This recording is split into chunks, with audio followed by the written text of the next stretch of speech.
All right, a couple weeks ago, well, actually a week ago, on Super Tuesday, there was a surprise that happened in American Samoa, or Samoa, as some people may say, even our candidate that's featured here in the interview. But there was a surprise that happened in the caucus out there. A candidate beat Joe Biden 51-40 out there and won the delegates. And I happened to be working CNN special coverage that night.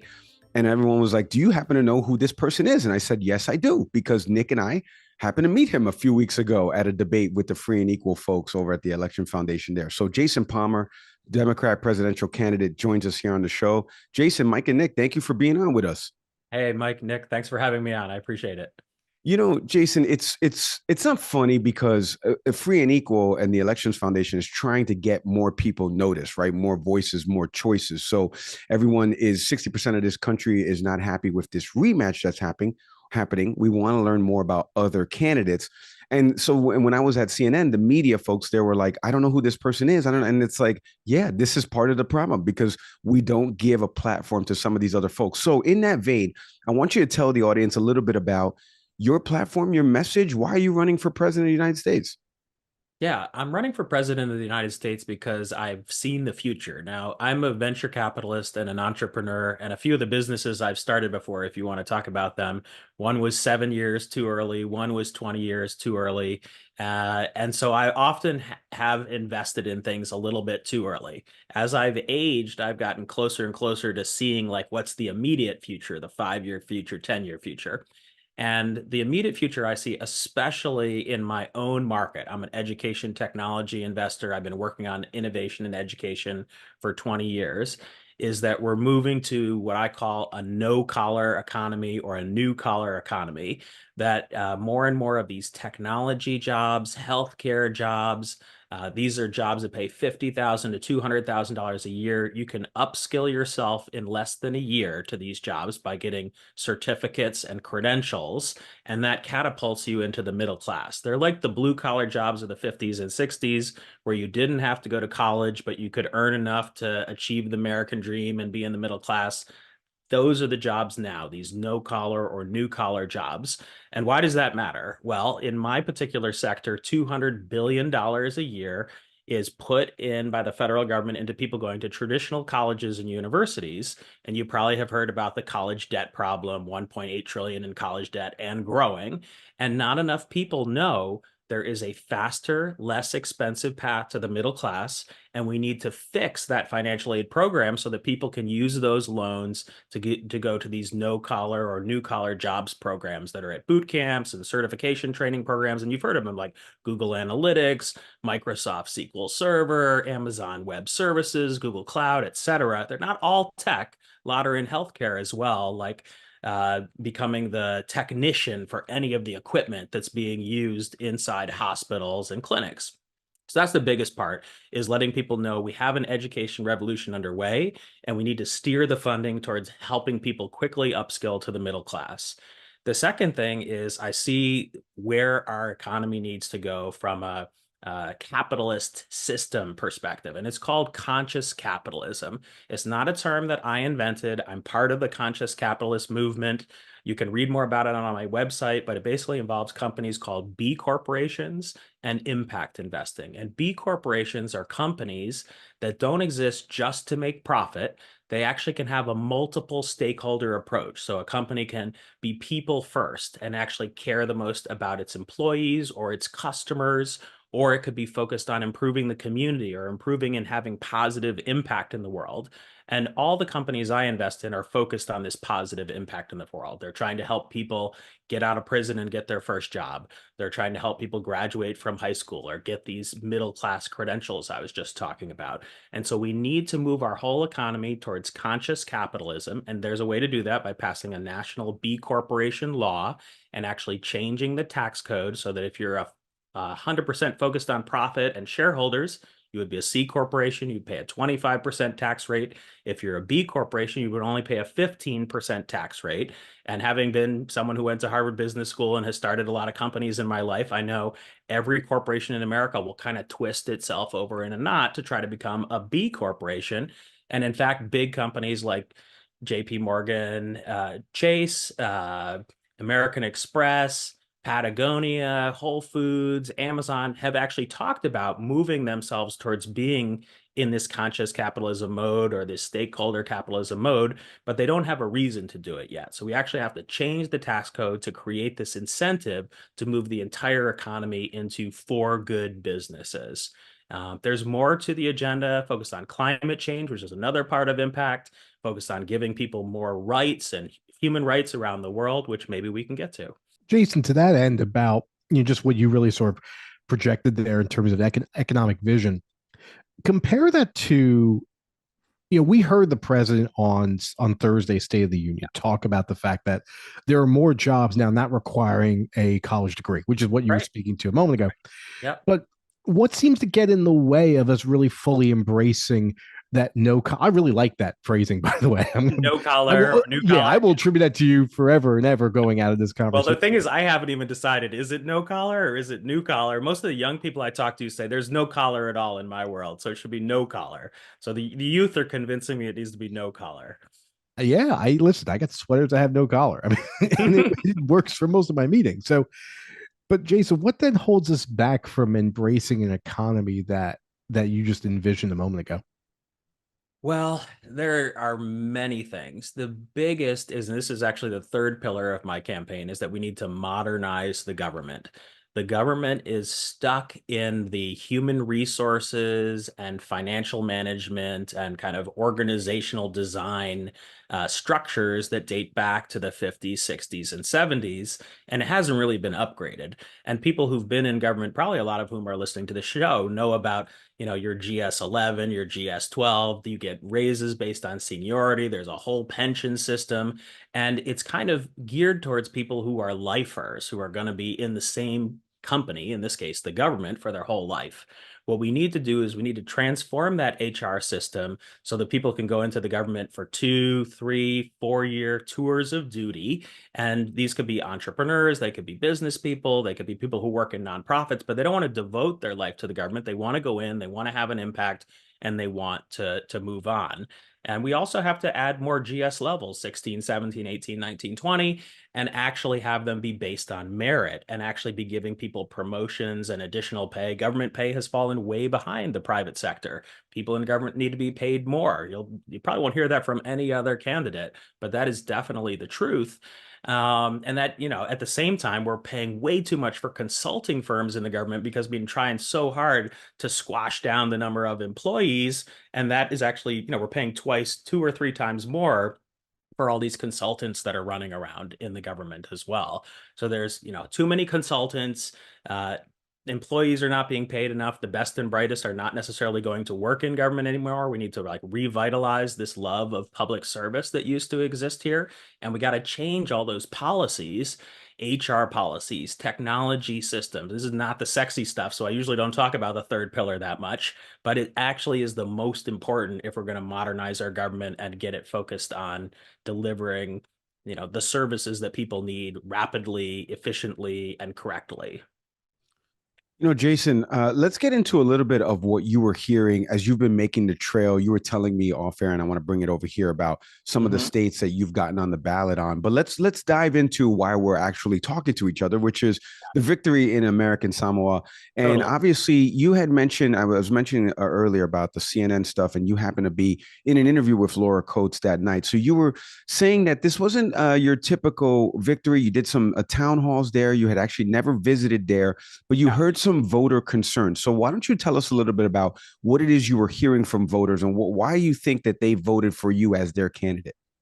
Yeah, I think the reason that I won in American Samoa really boils down to two things. One was a great local team, Miracle, and a team of two, three part-time employees did a phenomenal job over the last month of really getting out there, rallying people, talking to them individually one by one. And then two, really engaging with those voters over these virtual or Zoom town halls, kind of like this, actually, and listening to their concerns. And they had three main concerns. One was about education. They need to have more resources for education. This is actually already a key part of my platform. I learned details that are very important that I don't think any presidential candidate has really learned before, which is that their one college in American Samoa is a community college, and it doesn't allow you to get these advanced degrees. So if you want to go into healthcare, you have to fly to Hawaii, you have to go off the island, you have to move apart from your family. So we need to help upgrade that college so it could do four-year programs and these certificate programs I was talking about. And I actually engaged with the voters and talked to them about this and learned that was their need, and it matches my expertise. Then we went on to healthcare. Healthcare is a big issue there. It turns out they only have one hospital on the island. They've been trying for the last decade to get enough resources to get a second hospital built. They also need to upgrade a lot of systems and technology in the first hospital. So I made it part of my platform that, of course, we're going to give you the resources you need to bring first hospital up to snuff and to actually build that second hospital. Really simple stuff that the United States has not been doing. And then the third is also a big part of my campaign already, which is about climate change. And this is a place that could actually be an exemplar for climate change. We can make it a carbon neutral island. It's really 5 islands that are populated there, but one is, majority of the people are living on the one island. And we can actually implement solar panels, wind farms, geothermal, and actually turn this into a carbon neutral place in the United States and show how it actually reduces the loss of the coral reefs, can save the shorelines that are being eroded. Their tuna industry has been severely impacted both by the Jones Act and also by climate change. These are the types of things I talk to them about. And I think like the level of detail that I listened to them at and could respond to them at, and then I did a 6-minute video so it could be propagated across the whole island. One of my employees said this, and I think it's kind of true. Like everybody that gets a chance to hear me and that sees that I listen to them and then come up with policies that we can put into our platform that actually address their needs, that's a different kind of politician. There's been nobody like that, really. Maybe Bill Clinton back in the 90s. And they gravitate to it. The problem is I just can't get out there to talk to everybody. And that's why I actually built and deployed an artificial intelligence version of myself on my website, which has gotten a little bit of press lately too, where you can actually go to my website and you click on the Palmer AI button and you can ask a talking head version of myself any question you want, and I will give you answers based on my policy platform, because I feel like I need to have that 3 to 5 question exchange or 15-minute interaction with everybody for them to realize, wow, this is a serious candidate and he actually gets the issues, and he hasn't been in politics his whole life. How's that possible? It probably works in your favor, not being in politics. I guess that's true. People do want an outsider. So, well, to that end, Nick, quick break from the pod because this episode is presented by our friends over at SeatGeek. Your next best night ever is waiting, my friend, and they've got the tickets. You want to go to an NBA game, an NFL game, a concert, Major League Baseball, whatever it is, all you got to do is go to SeatGeek.com. You're going to enter in the promo code, Can We Please Talk? And you're going to get $20 off that purchase right now at SeatGeek. Nick, what are you going to do with your $20 off on those tickets, buddy? I mean, that saves me on anything. I can get food at the game. I can just get the tickets themselves. I mean, baseball's coming along, so I'm excited for that. I can get upper deck tickets and just nothing. And then just all I got to do is worry about food. I mean, anywhere I want to use this, it's well worth it. $20 is a worthwhile investment. That's right. And I've seen you at sporting events. You eat a lot. Nick needs those $20 off. So go to SeatGeek.com right now. Enter in the promo code, Can We Please Talk? You're going to get $20 off that purchase. The vision that you're speaking of an economic vision, what we talked about before, it sounds incredible and it's very clear. Yeah. Obviously, we're having this conversation today because you represent or running for 1/3 of the way our current government operates. Seemingly right now, our legislative branch has been perhaps the most problematic. We saw a little bit of that on Thursday with conservatives yelling and trying to shout down the president. And there's been more and more of a loss of decorum, in Congress at this point. Mm-hmm. And I know I'm probably showing my age saying something like that, but it simply is what it is. For a vision like yours to be executed, and for anyone's, regardless of who wins this election, yes, it seems to be the problem is that part of it is what's going on in the legislative body. Jason, what's your read of why Congress continues to devolve into really what seems to be on both sides sometimes, almost a cartoonish reality show, and something that seems to be the complete antithesis to what our founding fathers and mothers really tried to intend? Yeah, I'm going to go fast past your question that you ask and say, like, the people that study this about polarization, they say it's partly due to social media, that you can trace it back to the growth of social media. Then some people say it even goes back to 2000, and it's, related to the kind of rearrangement of the parties, and maybe even 2008 with the Tea Party movement, or when Obama was elected. Like, it definitely has been growing. All the charts I see show more and more polarization. At this point, I am done researching it, and I'm ready to do action. So this week I'm announcing a new organization that's going to be going in parallel with my presidential campaign, called Together, with an exclamation point. And Together is going to focus on investing in 20 down ballot races for Congress, where we are specifically going to target and try to displace the crazies that are in Congress with more common sense, or I actually call them radical common sense candidates who will run against them. And I'm purposely going to pick purple districts where I think I can get a blue representative elected and kind of flip it from red to blue. And this isn't like a new thing for me. Back in 2018, in February, March timeframe, I went on Facebook in a very public way, which is kind of different for a business person, and said, I did all this research over the weekend. I'm investing in these 20 women that are running for Congress. The primaries hadn't even happened yet. 19 of my 20 won at the primary level, and 16 of the 21 when it finally came true at the end in November of that year. This time I'm doing the same thing, but I'm going to focus it on young people. I'm going to raise a PAC and a super PAC to try to make it as big and as impactful as possible. Last time it was just my own money. And we don't just need to take the presidency back. We need to actually take the Congress back and put more radical common sense center people in there. And I also might be the first PAC. I haven't done enough research on this, or PAC or super PAC, that will give to both parties, actually. So I am going to mostly give to Democrats. Obviously, I am a Democrat. But if it, to displace Marjorie Taylor Greene, we actually need to invest in a common sense Republican to knock her out at the primary level. I will do that. And I am very upset at the people who last time around tried to get the crazies elected. That was a terrible strategy that some people in my party pursued. We need to bring people back to the center, and the organization is called Together! Exclamation point. Listen, I mean, you're not going to get two bigger supporters of that radical centrism than me and Nick. Although some people. Well, that's partly why I'm here. I've done my research too. There we go. Okay, another listener there and another subscriber. Shout out to producer Tim, who'll probably clip that, so that will live in the pantheon of this show. All right, Jason, I do want to ask you, because you and I were talking a little bit before air, and I didn't get to ask you this. So let me ask you this here. Michael Bloomberg won American Samoa once upon a time, right? And I'm not sure how much Bloomberg got in terms of the ability to talk to other folks on the campaign side for President Biden at the time. I'm not sure if you've even been approached by anybody there.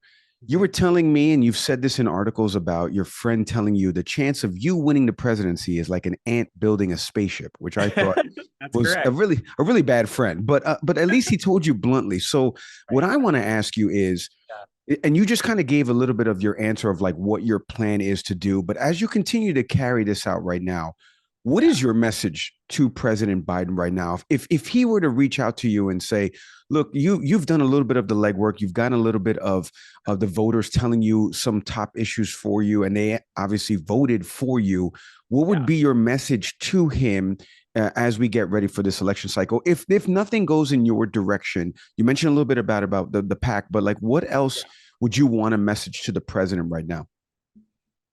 Well, the biggest thing is to get aligned with my new PAC and my new super PAC, because we're going to be focused on getting young people out registered to vote, and independents who Biden is polling not that well with actually right now. And in order to get those people energized, there's a few things that Biden needs to tweak. But overall, I do agree with President Biden on probably 90% of things at this point. But the things he needs to tweak are, he needs to have a positive economic vision for the future. I hope he starts using the phrase conscious capitalism. Wow, I even tongue-tied myself on that. Conscious capitalism. I hope he starts talking about the no-collar economy. I thought it was great what he said in the State of the Union. It's in that direction about you don't even need to go to college and you can actually get to the middle class. And he really needs to talk more to young voters himself. He needs to actually make himself more available. I'm part of the Free Biden movement. Free him up. Let him talk. because when he talks freely, he's very authentic. People care about what he says. He cares about what they say. I think he could have done the same exact thing. If he had taken as many hours to work on American Samoa as I did, he would have heard those same concerns. He would have authentically listened to them, and he would have responded to those voters. And he's very good in that environment. So that's what I would recommend to him is be your authentic self, talk to voters, and conscious capitalism, no collar economy. That's the way to go. Positive, optimistic vision of the future. Rebuild the middle class.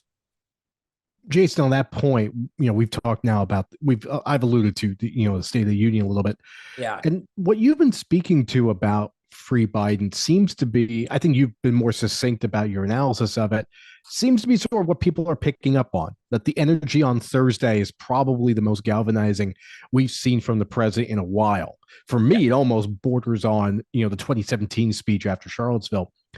From your stance, what was your take on the speech?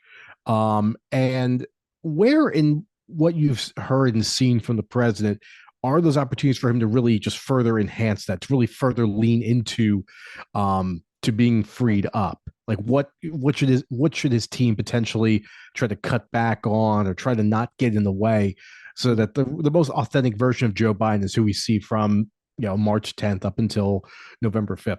Yeah. Well, I think it's less about the messaging other than, having that economic messaging I was just talking about. I think that needs to be front and center. He also and did talk about women's reproductive rights. I think that is a key part of this election and really will drive a lot of people to the polls. But it's more about where Biden goes to speak. So, for example, we just passed a massive infrastructure bill. You should be where high-speed rail lines are opening up, or where there are buses that are running completely on green energy and talking about that, like kind of roving reporter Biden showing how the shovels are being put in the ground, the actual jobs are being created. And that applies to the Inflation Reduction Act too. There are something like 300,000 jobs that have been created that are green energy jobs related to climate change. Go to where those places are, show all those solar panels being put up or the geothermal thing being built in the ground, like actually demonstrate that your policies led to these jobs and this green outcome. This is why the American people are not happy, even though the jobs keep going up, according to reports. It doesn't match their reality. They need to see much more of this. And, people like Pete Buttigieg could be doing this, and he is starting to do it. I saw him on TV the other day. He's a great spokesperson, but we need to get everybody out there talking about real live examples with real live people where the money is being put to work successfully. I do think it's less about messaging, and it's more about a lot more messaging with real living examples. I like that, and I agree with that. Jason, before we let you go, palmerforpresident.us, and I know you're going to tease the site in a second, but we like to do this when authors come on the show, and I always make the joke of, hey, your book is there, somebody has picked it up, you lean over their shoulder, you whisper, hey, I wrote that book, let me tell you what it's about. So now people go for palmerforpresident.us. They don't want to read the whole thing. They want to hear it from the man himself right now. Give us a little bit of the politician right now. What is Jason Palmer? What does he stand for? What's the platform? How can they donate? How can they get involved? Tell us a little bit more, Jason. Yeah, you vote for Jason Palmer if you want our country to move into the future right away, not in 20 years. So I am a technology forward investor and entrepreneur, and I want to bring that to the federal government. I think I'm the first time a real entrepreneur has actually run for president as opposed to someone who owned a non-technology business. I should say technology entrepreneur. And on the website, there are 25 different positions we didn't get to talk about on immigration, on Gaza. These are some of the most important issues that come up right now. And I have a coherent philosophy that really boils down to the people need to have as much freedom as possible. The government needs to be organized in a technologically savvy way so it delivers high quality services to people. And wherever possible, we need to move our politics back to the common sense center or the radical common sense approach and actually pass and modernize our laws and our implementation of those laws in an efficient manner. Now, if you want an efficient business person approach to a democratic politics, I'm your guy. I love it.